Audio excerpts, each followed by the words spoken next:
kasih karunia dan damai sejahtera dari Tuhan Allah Bapa kita, dari anaknya Tuhan Yesus Kristus menyertai kamu sampai selamanya. Amin. Selamat pagi saudaraku, muliakanlah Tuhan dengan semua aktivitasmu, dipandu firman Tuhan dari Kisah Para Rasul pasal 16 ayat 25. Demikianlah firman Tuhan. Tetapi kira-kira tengah malam, Paulus dan Silas berdoa dan menyanyikan puji-pujian kepada Allah, dan orang-orang hukuman lain mendengarkan mereka. Demikianlah firman Tuhan. Bapak Ibu Saudaraku, untuk memahami firman Tuhan hari ini kita harus membaca Kisah Rasul pasal 16 ini secara keseluruhan. Di dalam bacaan Kisah Rasul 16 ini diceritakan pada suatu hari Sabat, Paulus dan Silas pergi ke rumah ibadat orang Yahudi atau sinagoge yang berada di Filipi. Di sana mereka bertemu dengan banyak perempuan. Salah satu dari perempuan tersebut dibukakan hatinya. Kemudian dia dibaptis bersama dengan keluarganya. Perempuan tersebut bernama Lydia. Dan pada hari yang lain, mereka bertemu dengan seorang perempuan yang mempunyai roh tenung. Dan dari hasil tenungannya, tuan-tuannya atau tuan daripada perempuan yang memiliki roh tenung tersebut memperoleh uang yang banyak. Perempuan itu mengikuti Paulus dan berseru-seru kepada orang banyak dengan berkata, "Orang ini adalah hamba Allah yang maha tinggi." Mendengarkan itu kemudian Paulus berhenti dan dia membebaskan perempuan itu dari roh tenung tersebut. Akibatnya, tuan-tuan daripada perempuan itu marah karena penghasilan mereka sudah hilang. Sehingga mereka membawa Paulus dan Silas ke hadapan para pembesar-pembesar untuk diadili. Dan akhirnya mereka dimasukkan ke penjara.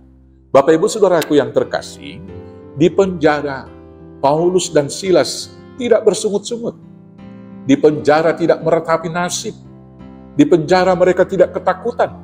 Di penjara mereka tidak mempersalahkan Tuhan. Tapi di penjara mereka berdua dan bernyanyi terus-menerus. Sehingga para tahanan dan juga para penjaga-penjaga tahanan itu merasa heran.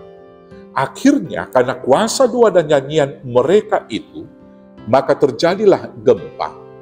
Pintu-pintu penjara itu terbuka. Belenggu-belenggu daripada Silas dan juga Paulus terlepas.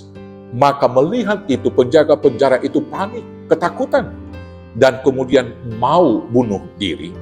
Tapi Paulus melarang dia dan berkata, "Jangan engkau bunuh diri, kami masih di sini." Melihat itu, kepala penjaga penjara itu sangat keherangan. Dan akhir ceritanya, penjaga penjara itu juga kemudian percaya, menjamu Paulus dan Silas, kemudian membawa anggota keluarganya untuk dibaptis. Dan selanjutnya dia mendapat perintah dari para pembesar-pembesar waktu itu, supaya Paulus dan Silas dibebaskan. Maka penjaga penjara itu membebaskan Paulus dan Silas dengan sukacita. Saudaraku yang terkasih dalam Yesus Kristus, dalam tugas pemberitaan Injil kita pada hari ini, diperhadapkan dengan kenyataan yang kita hadapi, kita harus belajar dari hambanya, dari Paulus dan Silas di sini. Yang pertama sekali dalam tugas pemberitaan Injil itu, kita harus diingatkan bahwa kita diperhadapkan dengan berbagai kesulitan, mungkin bisa dipenjarakan. Karena dari sejak awal juga Tuhan Yesus telah mengatakan, "Lihatlah aku mengutus kamu seperti domba ke tengah-tengah serigala." Maka tugas pemberitaan itu pasti akan diperhadapkan dengan penolakan. Tugas pemberitaan Injil itu pasti akan diperhadapkan dengan hambatan.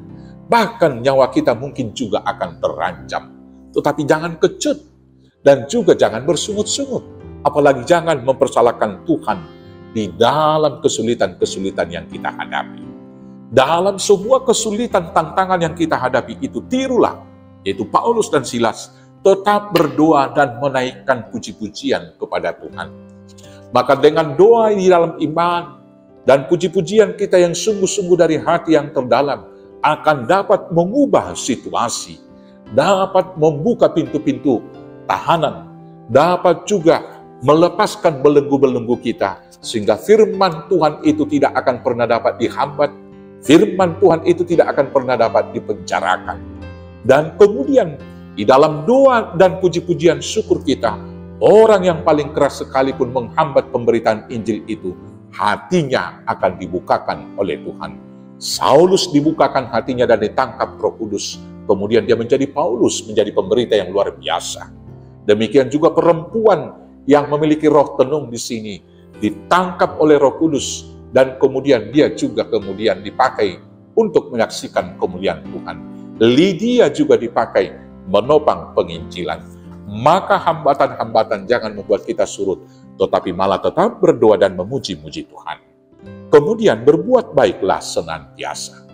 Ketika kita lepas daripada hambatan, lepas dari kesulitan, lepas daripada ancaman, dan orang yang mengancam kita dikalahkan oleh Tuhan, mohonlah doa belas kasihan kepada Tuhan.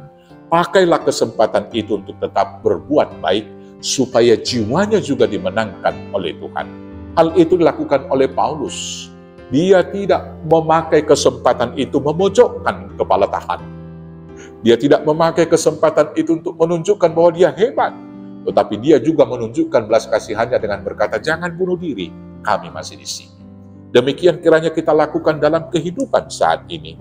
Dan selanjutnya, dalam tugas penginjilan kita, percayalah bahwa janji Tuhan rupanya ya dan selamanya.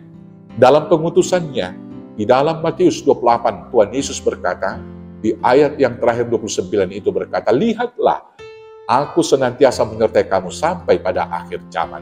Penyertaan Tuhan kepada Paulus tetap walau di penjara.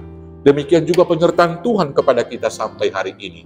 Walau menghadapi kesulitan di negara kita di Indonesia, menghadapi kesulitan di lingkungan pelayanan kita, menghadapi kesulitan untuk mewartakan kabar baik di gereja kita.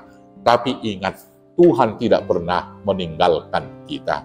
Karena itu, tetaplah berdoa, tetaplah bersaksi, tetaplah berbuat baik untuk kemuliaan nama Tuhan di dalam penginjilan kita. Tuhan Yesus menyertai, Tuhan Yesus memberkati. Amin. Kita bersatu dalam doa.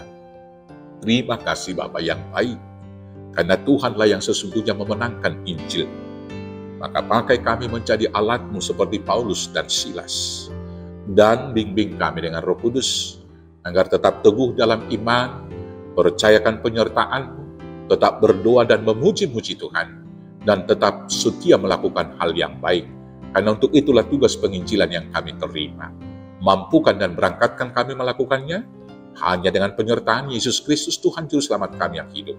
Amin. Selamat bersaksi, selamat memberitakan Injil. Tuhan Yesus memberkati. Horas, horas, horas.